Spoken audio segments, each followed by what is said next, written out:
ਵਾਹਿਗੁਰੂ ਜੀ ਕਾ ਖਾਲਸਾ ਵਾਹਿਗੁਰੂ ਜੀ ਕੀ ਫਤਿਹ। ਅਮਰੀਕਾ ਦੇ ਵਿੱਚੋਂ RCN ਤੇ ਸਪੈਕਟਰਮ ਕੇਬਲ ਰਾਹੀਂ, ਕੈਨੇਡਾ ਦੇ ਵਿੱਚੋਂ ਬੈਲ ਕੇਬਲ ਨੈਟਵਰਕ ਰਾਹੀਂ, ਵਰਲਡ ਵਾਈਡ ਗਲੋਬਲ CPN, ਜਾਦੂ, roku TV, ਸ਼ਾਵਾ TV, TV84 ਦੀ ਆਨਲਾਈਨ ਸਟ੍ਰੀਮਿੰਗ ਜਾਂ ਫਿਰ ਫੇਸਬੁੱਕ ਰਾਹੀਂ ਸਾਡੇ ਨਾਲ ਜੁੜੇ ਹੋਏ ਸਾਰੇ ਦਰਸ਼ਕਾਂ ਦਾ ਮੈਂ ਅਮਰਵੀਰ ਸਿੰਘ ਅੱਜ ਦੇ ਪ੍ਰੋਗਰਾਮ ਵਿੱਚ ਤਹਿ ਦਿਲੋਂ ਸਵਾਗਤ ਕਰਦਾ। ਵਿਊਅਰਸ, ਜਿਵੇਂ ਕਿ ਅਸੀਂ ਪਿਛਲੇ ਕੁਝ ਦਿਨਾਂ ਤੋਂ ਜਿਹੜਾ ਡੇਰਾ ਸਿਰਸਾ ਮੁਖੀ ਦੇ ਖਿਲਾਫ ਪਹਿਲਾਂ ਫੈਸਲਾ ਆਇਆ ਰੇਪ ਕਨਵਿਕਸ਼ਨ ਦੇ ਮਾਮਲੇ ਦੇ ਵਿੱਚ ਤੇ ਉਹਦੇ ਤੋਂ ਬਾਅਦ ਉਹਨਾਂ ਨੂੰ ਸਜ਼ਾ ਸੁਣਾਈ ਗਈ ਹੈ, ਇਹਦੇ ਤੇ ਵੱਖ-ਵੱਖ ਪਹਿਲੂਆਂ ਤੋਂ ਵਿਚਾਰ ਚਰਚਾ ਕਰ ਰਹੇ ਹਾਂ।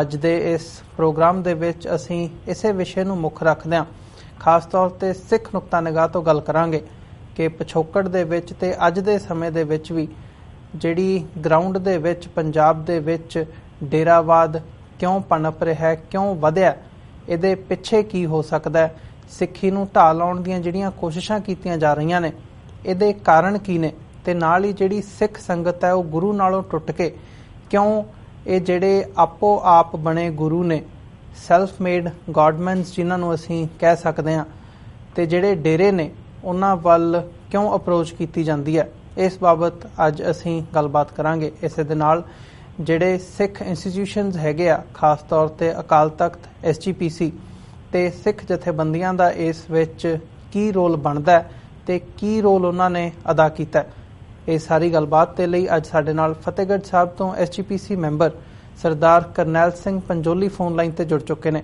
ਆਓ ਉਹਨਾਂ ਨਾਲ ਮਿਲ ਕੇ ਅੱਜ ਦੀ ਵਿਚਾਰ ਚਰਚਾ ਦੀ ਸ਼ੁਰੂਆਤ ਕਰਦੇ ਹਾਂ। ਹਾਂਜੀ ਪੰਜੋਲੀ ਸਾਹਿਬ, ਤੁਹਾਡਾ ਸਵਾਗਤ ਹੈ ਜੀ ਅੱਜ ਦੇ ਪ੍ਰੋਗਰਾਮ ਦੇ ਵਿੱਚ। ਵਾਹਿਗੁਰੂ ਜੀ ਕਾ ਖਾਲਸਾ ਵਾਹਿਗੁਰੂ ਜੀ ਕੀ ਫਤਿਹ। ਪੰਜੋਲੀ ਸਾਹਿਬ, ਸਾਰਿਆਂ ਤੋਂ ਪਹਿਲਾਂ ਤਾਂ ਮੈਂ ਤੁਹਾਡੇ ਕੋਲੋਂ ਇਸ ਫੈਸਲੇ ਬਾਬਤ ਹੀ ਪੁੱਛਣਾ ਚਾਹੂੰਗਾ। ਹਾਲਾਂਕਿ SGPC ਵੱਲੋਂ ਵੀ ਇਹਦਾ ਸਵਾਗਤ ਕੀਤਾ ਗਿਆ ਫੈਸਲੇ ਦਾ, ਜਿਹੜਾ ਡੇਰਾ ਸਿਰਸਾ ਮੁਖੀ ਦੇ ਖਿਲਾਫ ਆਇਆ ਤੇ ਉਹਨਾਂ ਨੂੰ 20 ਸਾਲ ਦੀ ਜਿਹੜੀ ਸਜ਼ਾ ਤੇ 30 ਲੱਖ ਰੁਪਏ ਦਾ ਜਿਹੜਾ ਜੁਰਮਾਨਾ ਹੋਇਆ। ਸੋ ਇਸ ਬਾਬਤ ਤੁਹਾਡੇ ਨਿੱਜੀ ਕੀ ਵਿਚਾਰ ਨੇ, ਤੇ ਜਦੋਂ ਅਸੀਂ SGPC ਦੀ ਜਾਂ ਅਕਾਲ ਤਖਤ ਦੀ ਗੱਲ ਕਰਦੇ ਹਾਂ, ਇਹਨਾਂ ਦੋਵੇਂ ਇੰਸਟੀਟਿਊਸ਼ਨਸ ਦੇ ਵੱਲੋਂ ਤੁਸੀਂ ਕੀ ਕਹਿਣਾ ਚਾਹੋਗੇ? ਦੇਖੋ, ਪਹਿਲੀ ਗੱਲ ਤਾਂ ਇਹ ਵੀ ਇਹ ਸਾਰਾ ਜਿਹੜਾ ਕ੍ਰੈਡਿਟ ਹੈ ਉਹ ਉਹਨਾਂ ਬੱਚੀਆਂ ਨੂੰ ਜਾਂਦਾ ਜਿਹੜੀਆਂ ਬੱਚੀਆਂ ਨੇ ਲਗਾਤਾਰ 15 ਸਾਲ ਆਪਣੇ ਉੱਤੇ ਹੋਏ ਜ਼ੁਲਮ ਦੇ ਵਿਰੋਧ ਵਿੱਚ ਪੂਰੀ ਹਿੰਮਤ ਤੇ ਦਲੇਰੀ ਦੇ ਨਾਲ ਇੱਕ ਪਖੰਡੀ ਅਖੌਤੀ ਸਾਧ ਦੇ ਵਿਰੁੱਧ, ਜਿਹਦੇ ਨਾਲ ਦੇਸ਼ ਭਾਰਤ ਦੀ ਸਰਕਾਰ ਖਲੋਤੀ ਸੀ, ਜਿਹਦੇ ਨਾਲ ਪੰਜਾਬ, ਹਰਿਆਣਾ, UP, ਦਿੱਲੀ ਇਹ ਦੀਆਂ ਸਰਕਾਰਾਂ ਉਹਦੇ ਨਾਲ ਖੜੀਆਂ ਸਨ ਜੀ। ਹਰ ਤਰ੍ਹਾਂ ਦੀ ਪੁਸ਼ਟ ਪਨਾਹੀ ਉਸ ਵਿਅਕਤੀ ਦੀ ਕੀਤੀ ਜਾ ਰਹੀ ਸੀ ਤੇ ਉਸ ਦੇ ਵਿਰੋਧ ਵਿੱਚ ਆਮ ਬੰਦੇ ਦਾ ਲੱਭਣਾ ਬਹੁਤ ਔਖਾ ਸੀ। ਪਰ ਮੈਂ ਸਮਝਦਾ ਕਿ ਸਾਡਾ ਸ਼ਰਧਾ ਸਤਿਕਾਰ ਨਾਲ ਇਸ ਗੱਲ ਲਈ ਸਿਰ ਚੁੱਕਦਾ ਕਿ 2 ਲੜਕੀਆਂ ਨੇ ਪੂਰੀ ਦਲੇਰੀ ਦੇ ਨਾਲ ਉਸ ਪਖੰਡੀ ਸਾਹਿਬ ਦੇ ਖਿਲਾਫ ਲੜਨ ਦੀ ਜੁਰਤ ਕੀਤੀ ਔਰ ਜੀ ਉਹਨਾਂ ਨੂੰ ਕੁਰਬਾਨੀ ਦੇਣੀ ਪਈ, ਆਪਣਾ ਇੱਕ ਨੂੰ ਭਰਾ ਗਵਾਉਣਾ ਪਿਆ ਤੇ ਬੜਾ ਮਾਨਸਿਕ ਤੌਰ ਤੇ ਉਹਨਾਂ ਨੂੰ 15 ਸਾਲ ਪਰੇਸ਼ਾਨ ਰਹਿਣਾ ਪਿਆ ਜੀ। ਸਭ ਤੋਂ ਵੱਧ ਕ੍ਰੈਡਿਟ ਮੈਂ ਸਮਝਦਾ ਵੀ ਉਹਨਾਂ ਨੂੰ ਦਿੱਤਾ ਜਾਣਾ ਚਾਹੀਦਾ।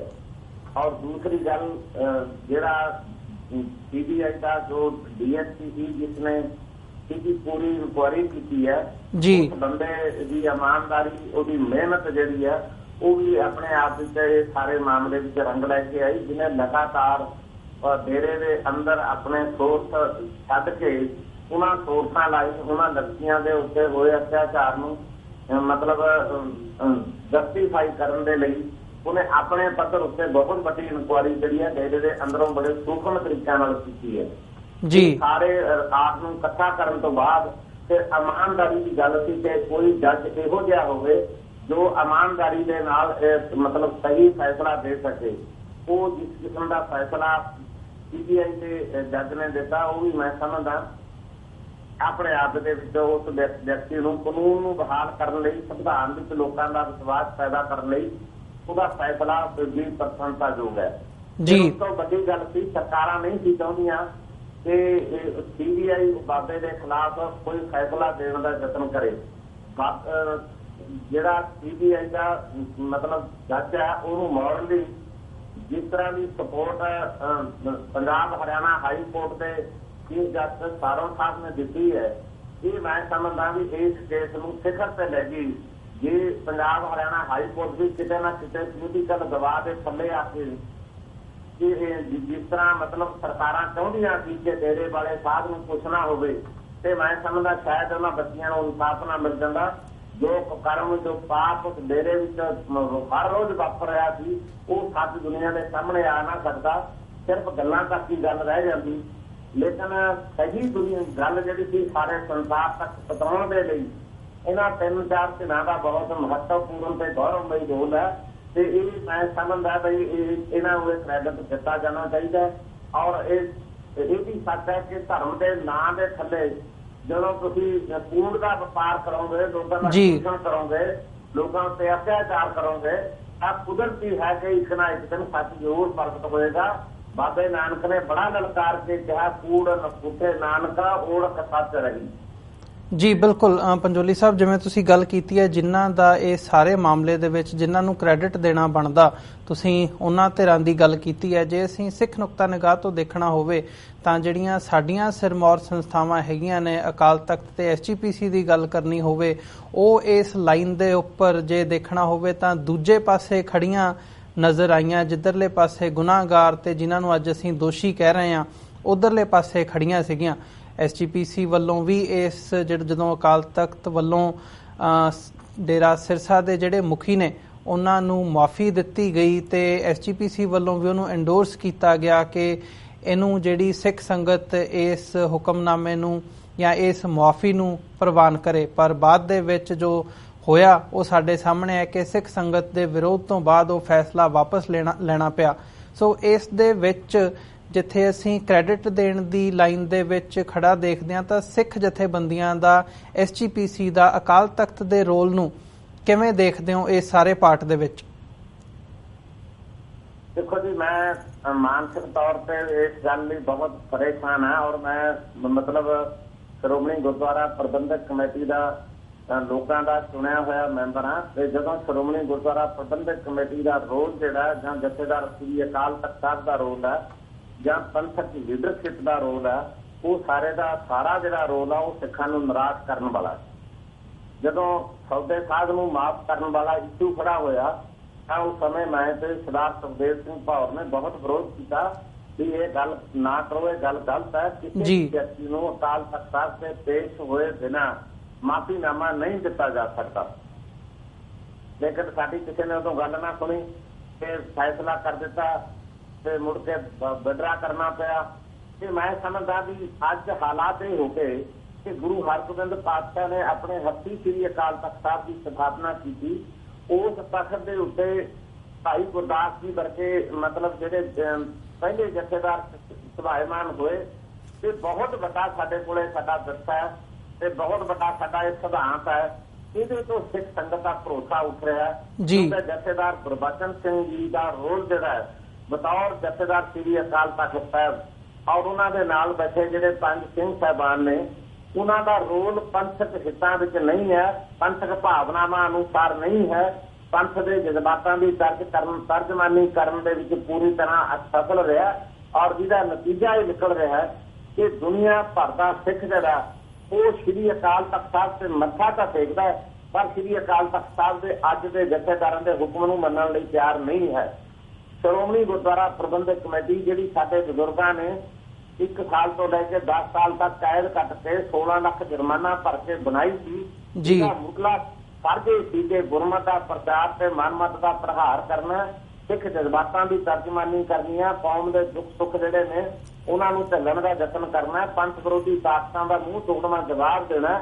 ਇਹ ਸਾਰੇ ਕਾਰਜਾਂ ਵਿੱਚ ਸ਼੍ਰੋਮਣੀ ਗੁਰਦੁਆਰਾ ਪ੍ਰਬੰਧਕ ਕਮੇਟੀ ਬਹੁਤ ਹੱਦ ਤੱਕ ਜਿਹੜੀ ਹੈ ਉਹ ਬੁਰੀ ਤਰ੍ਹਾਂ ਮਤਲਬ ਲੋਕ ਸਿੱਖਾਂ ਦੀਆਂ ਭਾਵਨਾਵਾਂ ਦੀ ਤਰਜਮਾਨੀ ਕਰਨ ਵਿੱਚ ਅਸਫਲ ਰਹੀ। ਅੱਜ ਇਹੀ ਕਾਰਨ ਹੈ ਕਿ ਜਦੋਂ ਸਰਸੇ ਵਾਲੇ ਇੱਕ ਪਖੰਡੀ ਸਾਧ ਨੂੰ ਉਹਦੇ ਪਾਪਾਂ ਦੀ ਸਜ਼ਾ ਮਿਲੀ ਤਾਂ ਸ਼੍ਰੋਮਣੀ ਗੁਰਦੁਆਰਾ ਪ੍ਰਬੰਧਕ ਕਮੇਟੀ ਤੇ ਅਕਾਲ ਤਖਤ ਸਾਹਿਬ ਵੱਲੋਂ ਜਦੋਂ ਉਹਦੇ ਹੱਕ ਵਿੱਚ ਮੈਨੂੰ ਮਾਫੀਨਾਮਾ ਦਿੱਤਾ ਗਿਆ ਤਾਂ ਇਹ ਸਾਡੇ ਲਈ ਬਹੁਤ ਨਮੋਸ਼ੀ ਭਰਿਆ ਮਤਲਬ ਗੱਲ ਬਣ ਗਈ। ਤੇ ਅੱਜ ਸਿੱਖਾਂ ਦੇ ਇਤਿਹਾਸ ਵਿੱਚ ਨਹੀਂ ਬਲਕਿ ਭਾਰਤ ਦੇ ਇਤਿਹਾਸ ਦੇ ਵਿੱਚ ਜਦੋਂ ਕਦੇ ਇਸ ਕਿਸਮ ਦੇ ਪਖੰਡੀ ਸਾਧ ਦਾ ਰੋਲ ਲਿਖਿਆ ਜਾਏਗਾ, ਉਹਦੇ ਪਾਪਾਂ ਦਾ ਜ਼ਿਕਰ ਹੋਏਗਾ, ਉਹਦੇ ਕੁਕਰਮਾਂ ਦਾ ਜ਼ਿਕਰ ਹੋਏਗਾ, ਤਾਂ ਅਕਾਲ ਤਖਤ ਸਾਹਿਬ ਤੋਂ ਮਾਫੀਨਾਮੇ ਦੇ ਮਤਲਬ ਜਿਹੜਾ ਉਹਦਾ ਜ਼ਿਕਰ ਵੀ ਹੋਏਗਾ, ਉੱਥੇ ਨਮੋਸ਼ੀ ਚੱਲਣੀ ਪਏਗੀ ਕੌਮ ਨੂੰ। ਜੀ ਬਿਲਕੁਲ, ਕਿਤੇ ਨਾ ਕਿਤੇ ਇਹ ਜਿਹੜਾ ਪਾਰਟ ਹੈਗਾ ਇਹ ਵਾਚਨ ਵਾਲੀ ਗੱਲ ਹੈ। ਸੋ ਪੰਜੋਲੀ ਸਾਹਿਬ, ਇਹਦੇ ਵਿੱਚ ਜਦੋਂ ਅਸੀਂ ਪਿਛੋਕੜ ਦੇ ਵਿੱਚ ਦੇਖਦੇ ਹਾਂ ਤਾਂ ਇਹਦੇ ਕਾਰਨ ਕੀ ਸਮਝਦੇ ਹੋ, ਤੇ ਜੇ ਇਹਨੂੰ ਅਸੀਂ ਦਰੁਸਤ ਕਰਨ ਦੀ ਗੱਲ ਹੋਵੇ ਤਾਂ ਸਿੱਖ ਸੰਗਤ ਇਸ ਦੇ ਵਿੱਚ ਕੀ ਰੋਲ ਅਦਾ ਕਰ ਸਕਦੀ ਹੈ ਤਾਂ ਕਿ ਜਿਹੜੇ ਸਾਡੇ ਇੰਸਟੀਟਿਊਸ਼ਨਸ ਨੇ ਘੱਟੋ ਘੱਟ ਉਹ ਸਾਡੇ ਆਪਣੇ ਕੰਟਰੋਲ ਦੇ ਵਿੱਚ ਹੋਣ, ਉੱਥੋਂ ਤਾਂ ਘੱਟੋ ਘੱਟ ਜਿਹੜੀ ਸਿੱਖੀ ਦੀ ਗੱਲ ਹੈ ਉਹ ਹੋ ਸਕੇ? ਦੇਖੋ, ਇੱਕ ਗੱਲ ਤਾਂ ਮੈਂ ਤੁਹਾਡੇ ਧਿਆਨ ਗੋਚਰੇ ਪਹਿਲਾਂ ਤਾਂ ਇਹ ਲੈ ਕੇ ਆਉਣਾ ਚਾਹੁੰਦਾ ਕਿ ਜਿੰਨੇ ਡੇਰੇ ਜਿਹੜੇ ਨੇ ਉਹ ਸਥਾਪਿਤ ਹੁੰਦੇ ਨੇ ਜ਼ਿਆਦਾਤਰ ਜਾਤ ਆਧਾਰ ਉੱਤੇ। ਤੁਸੀਂ ਜਿਹੜਾ ਬੱਲਾਂ ਵਾਲਾ ਡੇਰਾ ਹੈ ਉਹ ਕੇਵਲ ਦਲਿਤ ਭਾਈਚਾਰੇ ਨੂੰ ਇਕੱਠਾ ਕਰਕੇ ਮਤਲਬ ਉਹਨਾਂ ਦੀ ਤਾਕਤ ਦੇ ਜ਼ਰੀਏ ਵੋਟਾਂ ਵਾਲੀ ਜਿਹੜੀ ਮਤਲਬ ਆਹ ਕੂੜ ਦੀ ਮੰਡਲੀ ਹੈ, ਉਸ ਕੂੜ ਦੀ ਮੰਡਲੀ ਤੋਂ ਆਪਣੇ ਰਾਜਸੀ ਲਾਭ ਲੈਣ ਖਾਤਰ ਉਹ ਜਿਹੜਾ ਮਤਲਬ ਡੇਰਾ ਉੱਥੇ ਸਥਾਪਿਤ ਕੀਤਾ ਗਿਆ, ਸਿਰਫ ਜਾਤ ਆਧਾਰਿਤ ਡੇਰਾ ਸੀ ਉਹ, ਅੱਜ ਵੀ ਮੌਜੂਦ ਹੈ। ਉਸੇ ਤਰ੍ਹਾਂ ਆਪਣਾ ਪਖੰਡੀ ਜਿਹੜਾ ਸਾਹਿਬ ਸੀ ਭਨਿਆਰਾਂ ਵਾਲਾ, ਉੱਥੇ ਬੂਟਾ ਸਿੰਘ ਦੇਸ਼ ਦਾ ਗ੍ਰਹਿ ਮੰਤਰੀ ਹੁੰਦਾ ਸੀ ਤੇ ਅਕਾਲੀ ਦਲ ਦਾ ਇੱਕ ਆਗੂ ਸੀ ਗੁਰਦੇਵ ਸਿੰਘ ਬਾਦਲ। ਇਹਨਾਂ ਨੇ ਦਲਿਤ ਭਾਈਚਾਰੇ ਦਾ ਇੱਕ ਡੇਰਾ ਉੱਥੇ ਰੋਪੜ ਵਿੱਚ ਸਥਾਪਿਤ ਇਹਨਾਂ ਨੇ ਕੀਤਾ, ਰਹੇ ਉੱਥੇ ਜਾਂਦੇ ਰਹੇ ਤੇ ਉਹਦਾ ਨਤੀਜਾ ਜੋ ਨਿਕਲਿਆ ਸਾਰੀ ਦੁਨੀਆ ਦੇ ਸਾਹਮਣੇ ਹੈ। ਤੇ ਉਸੇ ਤਰ੍ਹਾਂ ਦਾ ਡੇਰਾ ਜਿਹੜਾ ਜਾਤ ਆਧਾਰ ਤੇ ਇਹ ਜਿਹੜਾ ਮਤਲਬ ਆਪਣਾ ਸਸਤੇ ਵਾਲਾ, ਇਹ ਵੀ ਇਹ ਗੁੰਮਰਾਹ ਕਰਦਾ ਹੈ ਕਿ ਗੁਰਦੁਆਰੇ ਜਿਹੜੇ ਨੇ ਉਹ ਸਿੱਖਾਂ ਦੇ ਨੇ ਤੇ ਤੁਹਾਡੇ ਲਈ ਤਾਂ ਕੇਵਲ ਦਲਿਤਾਂ ਲਈ ਇਹ ਸਸਤੇ ਵਾਲੇ ਦਾ ਮਤਲਬ ਆਸਾਨ ਹੀ ਹੈ। ਇਹ ਇਸ ਕਿਸਮ ਦੀਆਂ ਗੱਲਾਂ ਕਰਕੇ ਲੋਕਾਂ ਦਾ ਸ਼ੋਸ਼ਣ ਕੀਤਾ ਜਾ ਰਿਹਾ ਹੈ। ਇਹਦੇ ਉੱਤੇ ਸਰਕਾਰਾਂ ਨੂੰ ਚਾਹੀਦਾ ਹੈ ਕਿ ਉਹ ਇਹਨੂੰ ਰੋਕਣ ਦਾ ਯਤਨ ਕਰਨ। ਇਹ ਸਮਾਜ ਵਿੱਚ ਵੱਡੀਆਂ ਪਾਉਣ ਦਾ ਉਪਰਾਲਾ ਹੋ ਰਿਹਾ। ਤੀਜੀ ਗੱਲ ਜਿਹੜੀ ਮੈਂ ਸਮਝਦਾ ਕਿ ਸ਼੍ਰੋਮਣੀ ਗੁਰਦੁਆਰਾ ਪ੍ਰਬੰਧਕ ਕਮੇਟੀ ਤੇ ਸ੍ਰੀ ਅਕਾਲ ਤਖਤ ਸਾਹਿਬ ਉਹ ਜ਼ਿਆਦਾਤਰ ਰਾਜਨੀਤਿਕ ਕਾਰਜਾਂ ਵਿੱਚ ਬਹੁਤ ਬੁਰੀ ਤਰ੍ਹਾਂ ਉਲਝ ਗਈਆਂ, ਦੋਨੇ ਵੱਡੀਆਂ ਪੰਥ ਦੀਆਂ ਸੰਸਥਾਵਾਂ। ਜਿਹੜੇ ਪੰਥ ਦੇ ਸਾਹਮਣੇ ਚੁਣੌਤੀਆਂ ਸੀ ਗੁਰਮਤਿ ਦੇ ਪ੍ਰਚਾਰ ਪ੍ਰਸਾਰ ਦੀਆਂ, ਉਹਦੇ ਵਿੱਚ ਦੇਖੋ ਬੜਾ ਸਪਸ਼ਟ ਹੈ ਕਿ ਲੋਕ ਝੂਠ, ਫਰੇਬ, ਧੋਖਾ ਇਹ ਗੱਲਾਂ ਕਦਾਚਿਤ ਵੀ ਬਰਦਾਸ਼ਤ ਨਹੀਂ ਕਰ ਸਕਦੇ। ਲੋਕ ਕਹਿੰਦੇ ਨੇ ਜੋ ਕੁਝ ਕਹਿਣਾ ਸੱਚ ਕਹੋ ਤੇ ਪੰਥ ਦੇ ਸਾਹਮਣੇ ਕਰੋ। ਗੁਰਮਤਿ ਦੇ ਵਿੱਚ ਗੁਰ ਭੰਨਣ ਦੀ ਆਗਿਆ ਕੋਈ ਪੰਥ ਕਿਸੇ ਨੂੰ ਦੇਣ ਲਈ ਤਿਆਰ ਨਹੀਂ ਹੈ। ਤੀਸਰੀ ਵੱਡੀ ਗੱਲ ਹੈ ਕਿ ਜੋ ਰੋਲ ਸ਼੍ਰੋਮਣੀ ਕਮੇਟੀ ਤੇ ਅਕਾਲ ਤਖਤ ਨਿਭਾਉਣ ਵਿੱਚ ਅਸਫਲ ਰਹੇ ਨੇ, ਉਹਦਾ ਵੱਡਾ ਕਾਰਨ ਇਹ ਹੈ ਕਿ ਚੋਣਾਂ ਕੋਈ ਧਿਰ ਲੜੇ। ਮਾਨ ਸਾਹਿਬ ਚੋਣ ਲੜਨ, ਪੰਥਕ ਮੋਰਚਾ ਬਣਾ ਕੇ ਕੋਈ ਲੜੇ ਤੇ ਸ਼੍ਰੋਮਣੀ ਅਕਾਲੀ ਦਲ ਬਾਦਲ ਲੜੇ, ਕੋਈ ਲੜੇ, ਲੇਕਿਨ ਚੋਣਾਂ ਹੋ ਜਾਣ ਤੋਂ ਬਾਅਦ ਸ਼੍ਰੋਮਣੀ ਗੁਰਦੁਆਰਾ ਪ੍ਰਬੰਧਕ ਕਮੇਟੀ ਵਿੱਚ ਪੋਲੀਟੀਕਲ ਦਖਲ ਜਿਹੜਾ ਹੈ ਇਹ ਕਦਾਚਿਤ ਨਹੀਂ ਹੋਣਾ ਚਾਹੀਦਾ। ਸ਼੍ਰੋਮਣੀ ਕਮੇਟੀ ਦਾ ਕਾਰਜ ਜਿਹੜਾ ਹੈ ਉਹ ਖਾਲਸਾ ਪੰਥ ਦੀ ਅਸਲੀ ਆਜ਼ਾਦ ਤੇ ਮਿਆਰੀ ਹਸਤੀ ਤੇ ਪਹਿਰੇਦਾਰੀ ਕਰਨਾ, ਗੁਰਮਤਿ ਦਾ ਪ੍ਰਚਾਰ ਤੇ ਪ੍ਰਸਾਰ ਕਰਨਾ ਤੇ ਦੁਨੀਆ ਭਰ ਵਿੱਚ ਜਿੱਥੇ ਕਿਤੇ ਸਿੱਖ ਬੈਠਾ ਕੋਈ ਗੁਰਮਤਿ ਵਿਰੋਧੀ ਕਾਰਵਾਈ ਹੁੰਦੀ ਹੈ ਤਾਂ ਜਥੇਦਾਰ ਸ੍ਰੀ ਅਕਾਲ ਤਖਤ ਸਾਹਿਬ ਪੰਥ ਵਿਰੋਧੀ ਕਾਰਵਾਈ ਕਰਨ ਵਾਲੇ ਵੱਡੇ ਆਗੂ ਨੂੰ ਅਕਾਲ ਤਖਤ ਸਾਹਿਬ ਤੇ ਤਲਬ ਕਰਕੇ ਉਹਨੂੰ ਗੁਰਮਤਿ ਦੇ ਘੇਰੇ ਵਿੱਚ ਲਿਆਉਣ ਦੀ ਸਮਰੱਥਾ ਕਰਨ ਵਾਲਾ ਇੱਕ ਮਤਲਬ ਤਖਤ ਆ ਉਹ, ਤੇ ਲੇਕਿਨ ਉਹਦੇ ਤੇ ਉਹ ਰੋਲ ਪੱਖਪਾਤੀ ਹੋ ਰਿਹਾ। ਜਿਹੜੀਆਂ ਧਿਰਾਂ ਵੱਡਾ ਗੁਨਾਹ ਕਰਦੀਆਂ ਨੇ ਉਹਨਾਂ ਦੇ ਹੱਕ ਵਿੱਚ ਭੁਗਤ ਰਿਹਾ ਤੇ ਦੂਜਿਆਂ ਦੇ ਖਿਲਾਫ ਭੁਗਤ ਰਿਹਾ। ਇਹ ਭਰੋਸਾ ਬੇਭਰੋਸਗੀ ਜਿਹੜੀ ਆ ਉਹ ਵੱਧ ਰਹੀ ਆ ਦਿਨ ਪ੍ਰਤੀ ਦਿਨ। ਇਹ ਰੁਝਾਨ ਬੜਾ ਖਤਰਨਾਕ ਹੈ। ਜੀ ਬਿਲਕੁਲ ਪੰਜੋਲੀ ਸਾਹਿਬ, ਜਿਵੇਂ ਤੁਸੀਂ ਗੱਲ ਕੀਤੀ ਹੈ ਵੀ ਜਿਹੜੇ ਇਹ ਡੇਰੇ ਨੇ ਇਹ ਬਹੁਤੇ ਜਾਤ ਤੇ ਆਧਾਰਿਤ ਨੇ, ਪਰ ਜਦੋਂ ਅਸੀਂ ਸਿੱਖੀ ਦੀ ਗੱਲ ਕਰਦੇ ਹਾਂ, ਸਿੱਖ ਫਲਸਫੇ ਦੀ ਗੱਲ ਕਰਦੇ ਹਾਂ ਤਾਂ ਸਿੱਖੀ ਦੇ ਵਿੱਚ ਬਰਾਬਰਤਾ ਦੀ ਗੱਲ ਹੈਗੀ ਹੈ, ਨਿਆਂ ਦੀ ਗੱਲ ਹੈਗੀ ਹੈ, ਸੰਗਤ ਤੇ ਪੰਗਤ ਦਾ ਕਨਸੈਪਟ ਹੈਗਾ। ਤਾਂ ਕੀ ਕਾਰਨ ਹੈ ਵੀ ਜਿਹੜੀਆਂ ਈਵਨ ਸਿੱਖ ਸੰਗਤਾਂ ਨੇ ਜਿਨ੍ਹਾਂ ਨੂੰ ਇਹਨਾਂ ਸਿਧਾਂਤਾਂ ਬਾਰੇ ਵੀ ਪਤਾ ਹੈ ਤੇ ਉਹ ਸਿੱਖੀ ਦੇ ਫੋਲਡ ਦੇ ਵਿੱਚੋਂ ਨਿਕਲ ਕੇ ਉਧਰ ਨੂੰ ਜ਼ਿਆਦਾ ਅਟਰੈਕਟ ਹੁੰਦੇ ਨੇ, ਡੇਰਿਆਂ ਦੇ ਵੱਲ ਉਹਨਾਂ ਦਾ ਜਿਹੜਾ ਰੁਝਾਨ ਹੈ ਉਹ ਜ਼ਿਆਦਾ ਹੁੰਦਾ? ਇਹਦਾ ਕੀ ਕਾਰਨ ਹੈ? ਕੀ ਉਹ ਆਪ ਦਗਮਗਾ ਜਾਂਦੇ ਨੇ ਜਾਂ ਸਿੱਖੀ ਦੇ ਵਿੱਚੋਂ ਹੀ ਜਿਹੜਾ ਇੱਥੇ ਜਿਸ ਹਿਸਾਬ ਦਾ ਗੁਰਦੁਆਰਿਆਂ ਦੇ ਵਿੱਚ SGPC ਦਾ ਜਾਂ ਬਾਕੀ ਸਾਰਾ ਵਰਤਾਰਾ ਚੱਲ ਰਿਹਾ ਉਹੀ ਉਹਨਾਂ ਨੂੰ ਦੂਜੇ ਪਾਸੇ ਨੂੰ ਧੱਕ ਦਿੰਦਾ? ਨਹੀਂ, ਅਸਲ ਵਿੱਚ ਨਾ ਜੀ ਮੈਂ ਵੇਖਿਆ ਬਹੁਤ ਮਤਲਬ ਪੰਜਾਬ ਦੇ ਅੰਦਰ ਜਿੱਥੇ ਕਿਤੇ ਵੀ ਈਸਾਈ ਮਤਲਬ ਕਮਿਊਨਿਟੀ ਵੱਲੋਂ ਸਕੂਲ ਖੋਲ੍ਹੇ ਗਏ ਨੇ ਉਹ ਜ਼ਿਆਦਾਤਰ ਗਰੀਬ ਲੋਕਾਂ ਦੇ ਬੱਚਿਆਂ ਨੂੰ ਫਰੀ ਵਿੱਦਿਆ ਦਿੰਦੇ ਨੇ ਤੇ ਉਹਦਾ ਉਹ ਪ੍ਰਚਾਰ ਬਹੁਤ ਕਰਦੇ ਨੇ। ਉਸੇ ਤਰ੍ਹਾਂ ਡੇਰੇ ਵਾਲਿਆਂ ਨੇ ਵੀ ਇਹ ਰਸਤਾ ਅਖਤਿਆਰ ਕੀਤਾ ਹੋਇਆ ਕਿ ਜੇ ਕਿਸੇ ਇੱਕ ਵਿਅਕਤੀ ਦਾ ਕਿਸੇ ਪਿੰਡ ਵਿੱਚ ਮਕਾਨ ਢੱਕ ਗਿਆ, ਡਿੱਗ ਗਿਆ ਤੇ ਉਹ ਮਕਾਨ ਡੇਰੇ ਵਾਲਿਆਂ ਨੇ ਬਣਾ ਕੇ ਬਾਅਦ ਉਹਦਾ ਪ੍ਰਚਾਰ ਸ਼ੁਰੂ ਕੀਤਾ ਬਹੁਤ ਵੱਡੀ ਪੱਧਰ ਤੇ ਜੀ ਇਹ ਡੇਰੇ ਵਾਲੇ ਜਿਹੜੇ ਨੇ ਗਰੀਬ ਲੋਕਾਂ ਦਾ ਮਕਾਨ ਵੀ ਬਣਾਉਂਦੇ ਨੇ। ਮੈਂ ਸਮਝਦਾ ਇਹ ਗਰੀਬ ਲੋਕਾਂ ਦਾ ਸ਼ੋਸ਼ਣ ਜਿਹੜਾ ਹੈ ਉਹ ਡੇਰੇ ਵਾਲੇ ਜਿਹੜੇ ਨੇ ਉਹ ਲਗਾਤਾਰ ਕਰ ਰਹੇ ਨੇ। ਸ਼੍ਰੋਮਣੀ ਗੁਰਦੁਆਰਾ ਪ੍ਰਬੰਧਕ ਕਮੇਟੀ ਹਾਲਾਂਕਿ ਦੇਖੋ ਪਿਛਲੇ ਸਮੇਂ ਦੇ ਵਿੱਚ ਲਗਾਤਾਰ ਸ਼੍ਰੋਮਣੀ ਗੁਰਦੁਆਰਾ ਪ੍ਰਬੰਧਕ ਕਮੇਟੀ ਨੇ ਕੈਂਸਰ ਪੀੜਤ ਲੋਕਾਂ ਦੀ ਇੰਨੀ ਮਦਦ ਕੀਤੀ ਹੈ ਕਿ ਜਿਹਦੇ ਵਿੱਚ ਸਭ ਤੋਂ ਵੱਧ ਮਾਲਵੇ ਦੀ ਪੂਰੀ ਬੈਲਟ ਹੈ, ਜਿੱਥੇ 8 ਕਰੋੜ ਤੋਂ ਵੱਧ ਰੁਪਈਆ ਸਿਰਫ ਕੈਂਸਰ ਪੀੜਤ ਲੋਕਾਂ ਦੀ ਸਹਾਇਤਾ ਕਰਕੇ ਦਿੱਤਾ ਗਿਆ ਜੀ। ਦਲਿਤ ਭਾਈਚਾਰੇ ਦੀਆਂ ਫੀਸਾਂ ਵੀ ਸ਼੍ਰੋਮਣੀ ਗੁਰਦੁਆਰਾ ਪ੍ਰਬੰਧਕ ਕਮੇਟੀ ਦੇ ਸਕੂਲਾਂ ਕਾਲਜਾਂ ਵਿੱਚ ਮਤਲਬ ਆਪਣਾ ਮਾਫ ਕੀਤੀਆਂ ਜਾਂਦੀਆਂ ਨੇ। ਪਰ ਜਿਹੜੀ ਵੱਡਾ ਕਾਰਨ ਹੈ ਇਹ ਸ਼੍ਰੋਮਣੀ ਗੁਰਦੁਆਰਾ ਪ੍ਰਬੰਧਕ ਕਮੇਟੀ ਦੇ ਉੱਤੇ ਰਾਜਸੀ ਗਲਬਾ ਬਹੁਤ ਵੱਡਾ, ਉਹਦਾ ਕਾਰਜ ਖੇਤਰ ਬਹੁਤ ਵੱਡਾ ਤੇ ਉਹ ਕਾਰਜ ਖੇਤਰ ਵਿੱਚ ਕੰਮ ਕਰਨ ਲਈ ਬਹੁਤ ਕੁਝ ਪਿਆ ਜੀ। ਉਹ ਕੰਮ ਕਰਨ ਲਈ ਸ਼੍ਰੋਮਣੀ ਗੁਰਦੁਆਰਾ ਪ੍ਰਬੰਧਕ ਕਮੇਟੀ ਪੂਰੀ ਤਰ੍ਹਾਂ ਆਜ਼ਾਦ ਹੋਣੀ ਚਾਹੀਦੀ ਹੈ। ਉਹਦੇ ਵਿੱਚ ਕਿਸੇ ਦਾ ਦਖਲ ਨਹੀਂ ਹੋਣਾ ਚਾਹੀਦਾ ਔਰ ਤੀਜਾ ਜਿਹੜਾ ਉਹ ਸ਼ਬਦ ਗੁਰੂ ਸ੍ਰੀ ਗੁਰੂ ਗ੍ਰੰਥ ਸਾਹਿਬ ਜੀ ਦੇ ਮਹਾਨ ਪਵਿੱਤਰ ਸਿਧਾਂਤ ਦਾ ਪ੍ਰਚਾਰ ਪ੍ਰਸਾਰ ਹੋਣਾ ਚਾਹੀਦਾ। ਅੱਜ ਧਰਮ ਜਿਹੜਾ ਕੇਵਲ ਲੋਕਾਂ ਨੂੰ ਮਤਲਬ ਸਿਰਫ 5 ਕਕਾਰ ਪਹਿਨਾ ਕੇ ਨਹੀਂ ਰੱਖਿਆ ਜਾ ਸਕਦਾ। ਲੋਕਾਂ ਨੂੰ ਧਰਮ ਦੀਆਂ ਨੈਤਿਕ ਕਦਰਾਂ ਕੀਮਤਾਂ, ਧਰਮ ਦੇ ਨਾਲ ਨਾਲ ਲੋਕਾਂ ਦੀ ਆਰਥਿਕ ਹਾਲਤ ਜਿਹੜੀ ਹੈ ਉਹਦੇ ਸੰਬੰਧੀ ਵੀ ਲੋਕਾਂ ਦੀ ਮਦਦ ਕਰਨ ਦੀ ਬਹੁਤ ਵੱਡੀ ਜ਼ਰੂਰਤ ਹੈ ਜੇ ਤੁਸੀਂ ਸਿੱਖੀ ਨੂੰ ਪ੍ਰਫੁੱਲਤ ਕਰਨ ਦਾ ਯਤਨ ਕਰਨਾ। ਜੀ ਪੰਜੋਲੀ ਸਾਹਿਬ, ਜਿਵੇਂ ਤੁਸੀਂ ਕਿਹਾ ਕਿ ਸ਼੍ਰੋਮਣੀ ਗੁਰਦੁਆਰਾ ਪ੍ਰਬੰਧਕ ਕਮੇਟੀ ਦੇ ਉੱਤੇ ਜਿਹੜਾ ਪੋਲੀਟੀਕਲ ਸਿਆਸੀ ਗਲਬਾ ਉਹ ਬਹੁਤ ਵੱਡਾ ਹੈਗਾ, ਖਾਸ ਤੌਰ ਤੇ ਜੇ ਅਸੀਂ ਅੱਜ ਦੀ ਗੱਲ ਕਰੀਏ ਤਾਂ ਅਕਾਲੀ ਦਲ ਬਾਦਲ ਤੇ ਬਾਦਲ ਪਰਿਵਾਰ ਦਾ ਹੀ ਇਹਦੇ 'ਚ ਰੋਲ ਅੱਜ ਦੀ ਡੇਟ ਦੇ ਵਿੱਚ ਦੇਖਣ ਨੂੰ ਸਾਹਮਣੇ ਆਉਂਦਾ। ਸੋ ਇਹਦਾ ਜੇ ਸੋਲਿਊਸ਼ਨ ਦੀ ਗੱਲ ਕਰਨੀ ਹੋਵੇ, ਇਹਦਾ ਹੱਲ ਕੀ ਹੋ ਸਕਦਾ ਹੈ, ਕਿੱਥੋਂ ਸ਼ੁਰੂਆਤ ਕੀਤੀ ਜਾ ਸਕਦੀ ਹੈ? ਅਕਾਲੀ ਦਲ ਦੇ ਵਿੱਚੋਂ ਹੋ ਸਕਦੀ ਹੈ ਜਾਂ ਸਿੱਖ ਸੰਗਤਾਂ ਇਹਦੇ ਵਿੱਚ ਰੋਲ ਕਿਵੇਂ ਅਦਾ ਕਰ ਸਕਦੀਆਂ ਨੇ? ਕੀ ਕੀਤਾ ਜਾ ਸਕਦਾ, ਇਸ ਬਾਬਤ ਤੁਸੀਂ ਕੀ ਸੋਚਦੇ ਹੋ?